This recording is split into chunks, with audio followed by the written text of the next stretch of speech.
नमस्कार, मैं हूं आपके साथ मयंक। आज 24 अप्रैल है और मैं आपको पिछले 12 घंटे से जुड़ा हर अपडेट जो कि हॉर्मूज से आया है, ईरान से आया है, उन सब के बारे में मैं आपको जानकारी दूंगा। लेकिन आज की शुरुआत देखिए, हॉर्मूज की हम बात करेंगे कि हॉर्मूज में किस तरह ईरान ने एक एक करके कई जहाज़ों को ठोक दिया है पिछले 24 घंटे के अंदर, और कैसे ईरान की नेवी की ताकत के सामने घुटनों पे आ गई है अमेरिकन नेवी।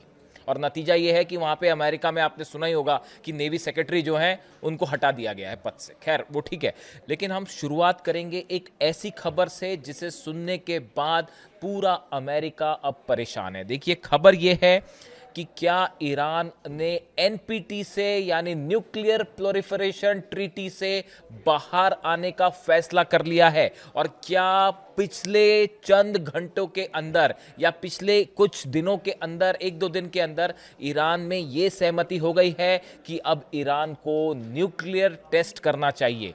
देखिए, ये बेहद अहम खबर है। आपने कई बार देखा होगा इस तरह की खबरें आई कि ईरान न्यूक्लियर परीक्षण करने वाला है या एटमी परीक्षण हो गया, इस तरह की तमाम खबरें आई।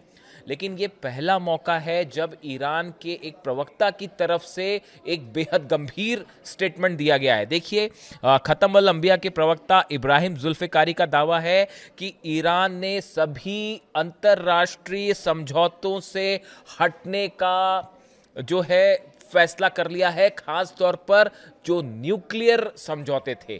क्या इस बयान का यह मतलब है कि अब एनपीटी यानी नॉन प्रोलिफरेशन ट्रीटी जो है, इससे बाहर, परमाणु अप्रसार संधि से बाहर होने का फैसला कर लिया है ईरान ने?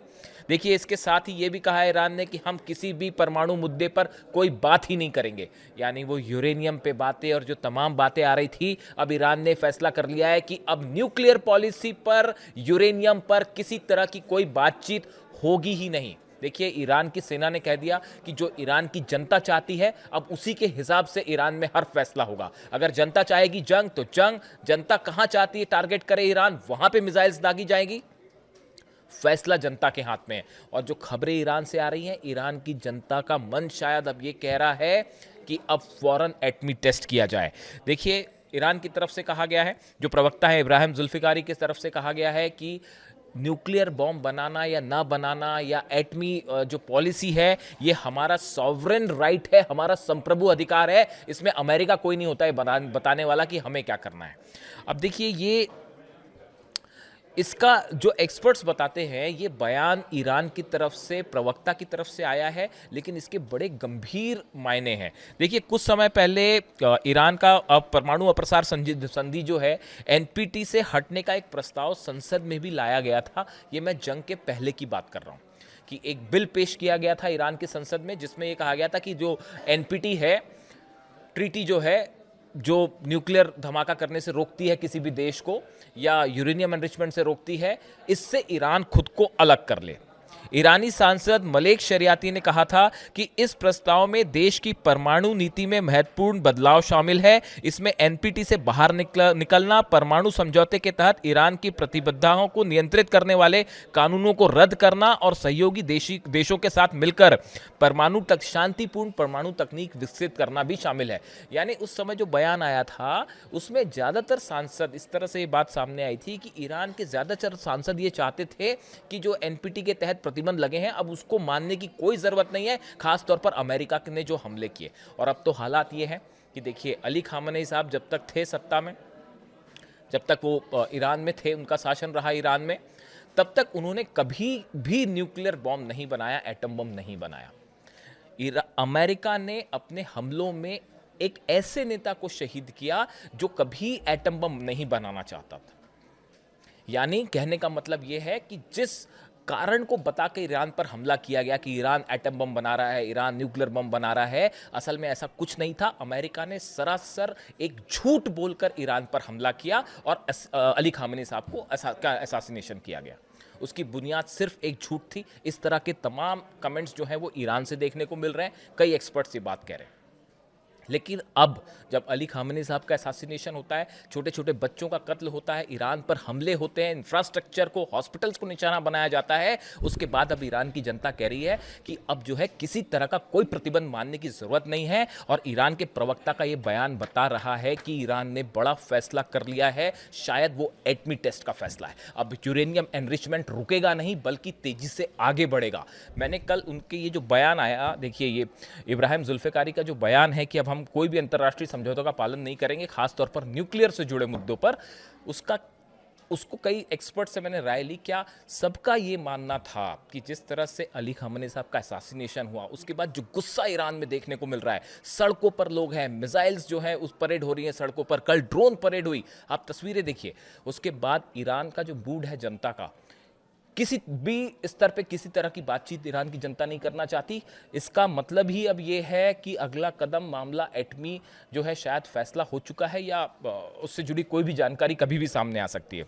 देखिए एनपीटी जो है, छोटे में अगर हम समझना चाहें, नॉन प्रोलिफरेशन ट्रीटी जो है 1968 में शुरू हुई थी, 1970 में इसे लागू किया गया। इसका उद्देश्य परमाणु हथियारों के प्रसार को रोकना, निशस्त्रीकरण को बढ़ावा देना और शांतिपूर्ण परमाणु ऊर्जा के उपयोग को प्रोत्साहित करना है। इस ट्रीटी के अनुसार परमाणु हथियार केवल 5 देश, अमेरिका, रूस, चीन, ब्रिटेन और फ्रांस तक सीमित रहेंगे। ये ट्रीटी थी, कई देशों ने इस पर साइन किए, कई ने साइन नहीं भी किए, लेकिन इसके नियमों का पालन कर रहे हैं।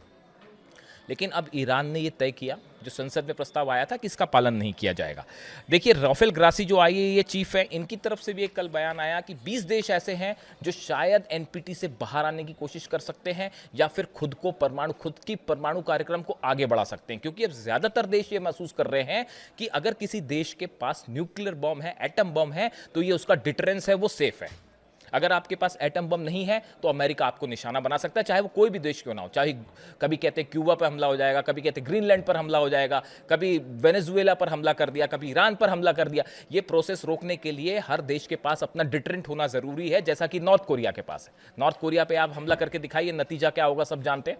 मिसाइल्स कहाँ कहाँ अटैक करेंगे, और उसके बाद आप समझते ही हैं कि नॉर्थ कोरिया तो है, किम जोंग उन बात नहीं करते, वो सीधा मिसाइल दागते हैं, तो उनको कोई चैलेंज नहीं कर पा रहा। तो इसीलिए अब ईरान पे इस हमलों ने अमेरिका को बड़ी मुश्किल में डाल दिया है। पहले न्यूक्लियर बम नहीं बना रहा था ईरान के पास पहले एटम बम नहीं था। जो नहीं बना रहा था आपने उनको शहीद कर दिया। अब उसके बाद जो अब नई रिजीम आई है, अब वो गुस्सा देख रही है, जो कि अमेरिका के लिए एग्जिस्टेंशियल थ्रेट बन सकता है। और हो सकता है कि इसी को बहाना बना के अगर हमला भी करे तो ईरान की जनता उसके लिए तैयार है कि जो हमला करना करिए, हम तैयार हैं।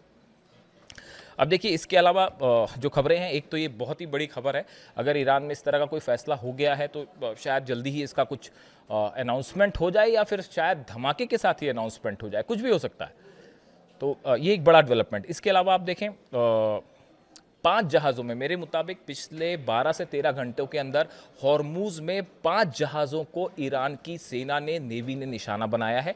उसमें जो तस्वीरें सामने आई, देखिए एमएससी फ्रांसिस का और लाइबेरिया का झंडा वाला जो जहाज़ था एपामिनोट्स, इसकी तस्वीरें सामने हैं। एपामिनोट्स का वो वीडियो भी सामने है कि कैसे आईआरजीसी और नेवी के कमांडोज हैं, उसमें मास्क पहन के उस जहाज़ के ऊपर चढ़ते हैं, उसको अपने साथ लेके अपने कोस्ट पर जाते हैं। ये तस्वीरें वायरल है। हकीकत ये है, पूरे हॉर्मूज में इस समय सिर्फ ईरान का कब्जा है, ईरान का दबदबा है, और अमेरिकन नेवी तमाशा देखने को मजबूर है। घुटनों पे ला दिया है अमेरिकन नेवी को, इतना ज्यादा एग्रेसिव स्टैंड है। और बताया नहीं जा रहा है, कंफर्म है, 30 जहाज ईरान ने अपनी कैपेबिलिटी पर हॉर्मूज को पार करवा दिया है। अमेरिकन जो ब्लॉकेड है वो धरा का धरा रह गया, और यही वजह थी कि नेवी जो सेक्रेटरी हैं उनको हटाया गया।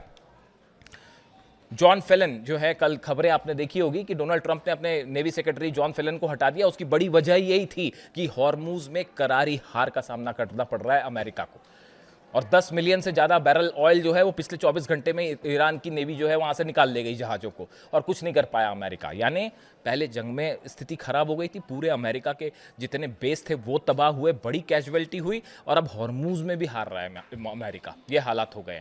और एक खबर चल रही है अमेरिका में कि जो अमेरिकी सैनिक मरे हैं या जो घायल हुए हैं इनकी नंबर्स उनसे कई गुना ज़्यादा है जो कि बता रहा है, अमेरिका कबूल कर रहा है। जैसा कि ईरान ने दावा किया था कि जो है हज़ारों की संख्या में घायल हुए हैं और हज़ारों की संख्या में कैजुअलिटी की भी बात सामने आ रही है। और जो अमेरिका ने दावे किए हैं उसमें कई सारे सैनिकों की ऐसी लिस्ट है जो कि मिसिंग है, जिनका कुछ नहीं पता कि कहाँ है। तो अब इस तरह के तमाम दावे हो रहे हैं कि असली कैजुअलिटी क्या है और कितने लोग घायल हुए अमेरिका के, उसकी कोई जानकारी नहीं है। टोल वाली खबर आपने देखी, ईरान ने अपने जहाज पार करवाए वहां से, और कल पहली खबर जिस तरह से आई कि ईरान ने पहली बार टोल लिया है और सेंट्रल बैंक में वो जमा भी हो गया। ये सब वो एग्जाम्पल्स हैं जो कि बता रहे हैं हॉर्मुज में ईरान भारी पड़ रहा है और अमेरिका कुछ नहीं कर पा रहा। इसी के बीच इराक में एक ऑयल फील्ड पर अटैक हुआ है, ईरान की तरफ से ड्रोन अटैक हुआ। ये वो एरिया है, कुर्दिश एरिया, जो कि ईरान के खिलाफ हमेशा ऑपरेशन करता रहता है। वहां पर एक ऑयल फील्ड पर ड्रोन दागा गया और उससे जो है ऑयल फील्ड में आग लगने की तस्वीरें सामने आई हैं। देखिए, कुल मिला के हकीकत यह है कि पिछले चंद घंटों के अंदर ईरान ने कई बड़े फैसले लिए हैं। एक तो बात ये साफ हो गई है कि जब तक हॉर्मुज में अमेरिका खड़ा किसी तरह की बात नहीं होगी। और जनरल मुनीर अब कोशिश कर रहे हैं एक बार फिर चीन से किसी तरह चीन को मनाया जाए और चीन के जरिए ईरान को बातचीत के टेबल पर लाया जाए। ईरान ने मना कर दिया है कि ना तो हम अब यूरेनियम पे ना न्यूक्लियर पॉलिसी पर कोई बात ही नहीं होगी। बात तो छोड़िए, वो एनपीटी से बाहर आके न्यूक्लियर धमाका करने की तरफ आगे बढ़ गया ईरान। इसीलिए रूस कह रहा है कुछ भयंकर होने वाला है, इसीलिए अब चीन कह रहा है कुछ भयानक होने वाला है। हालात अब हाथ से बाहर हैं और ईरान का गुस्सा सड़कों पर देखिए आप। इतने गुस्से में कम से कम मैंने ईरान को नहीं देखा। पिछले 2 साल से वीडियो बना रहा हूं मैं ईरान पे, और ईरान की जनता का जो गुस्सा है वो आउट ऑफ कंट्रोल है। कब क्या हो जाए कोई नहीं जानता। और सीधा चुनौती देने के लिए ईरान तैयार है कि अब किसी चीज़ पे 1 इंच समझौता नहीं है। ना हॉर्मुज पे समझौता होगा, ना न्यूक्लियर डील पर समझौता होगा, ना यूरेनियम पर होगा। और नतीजा ये है कि डोनाल्ड ट्रंप पूरी तरह से बैकफुट में है। अगले वीडियो में मैं आपको एक बड़ा सनसनीखेज खुलासा करूंगा। शायद देखिए, मुझे कुछ चीज़ें कंफर्म करनी है, कोशिश करूंगा आज ही ये वीडियो अपलोड करूं। अब इस पूरी जंग से जुड़ा एक ऐसा सनसनीखेज खुलासा जो शायद अभी तक इसकी इंफॉर्मेशन किसी के पास ना हो। कमेंट करके बताइए वीडियो कैसा लगा। Thank you so much.